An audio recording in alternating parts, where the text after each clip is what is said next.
All right, folks, welcome back to Procreate. So let's go ahead and create our first canvas for our first real project.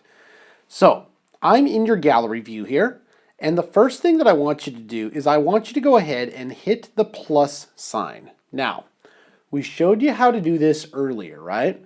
Down along the left-hand side, you've got the different types of canvases. Now, the interesting thing is, you remember we just created that 2000 pixel canvas here? It's sort of like a preset. You see it's called Untitled Canvas. If I took my stylus and swiped to the left, I can edit that canvas and I can rename it. So I can call it Square White. Now as long as we're taking a look at this, let's go ahead and hit save. Let's go ahead and create a brand new one here. I'm going to go ahead and I'm going to click on the black icon here with the plus sign. And let's look at the options for what is called the canvas. You can change the dimensions of the canvas. And remember, you want to work in a canvas size very close to the final image that you're trying to create. So if you're trying to create something that is 2000 pixels wide, you're going to want to be very close to that. So I'm going to go ahead, I'm going to create a 2000 by 2000 pixel canvas, and I'm going to set the DPI. Now DPI stands for dots per inch, and the golden rule for digital is 72 dots per inch for digital and 300 dots per inch for print. These two worlds are different. If you try to print at 72 DPI, it will come out like hot trash. So what the iPad's going to do, Procreate will calculate and say it's 72 DPI at 2000 pixels by 2000 pixels. You can have a maximum of 130 layers in this project. Maximum layers sounds like a lot of the 130, but if you're doing an animation project, it's not quite that much. Now over here to the left, you see that we can now switch color profile. This was huge in version 5. Before, we were only limited to RGB.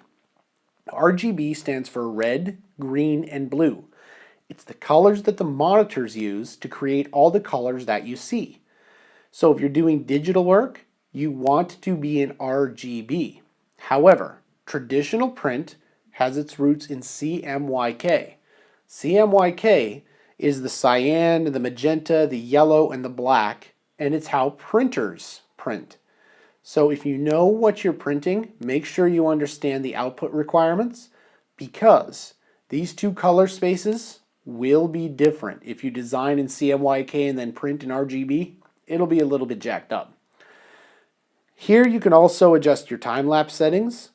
I'll tell you what, you could be really geeked about taking a 4K video. Nobody's really watching these things in 4K. I do 1080p and studio quality because I like to save space. And your canvas properties, notice here that if you're working transparent, you can turn off the background. This is key if you wanted to create like a logo with a transparent background.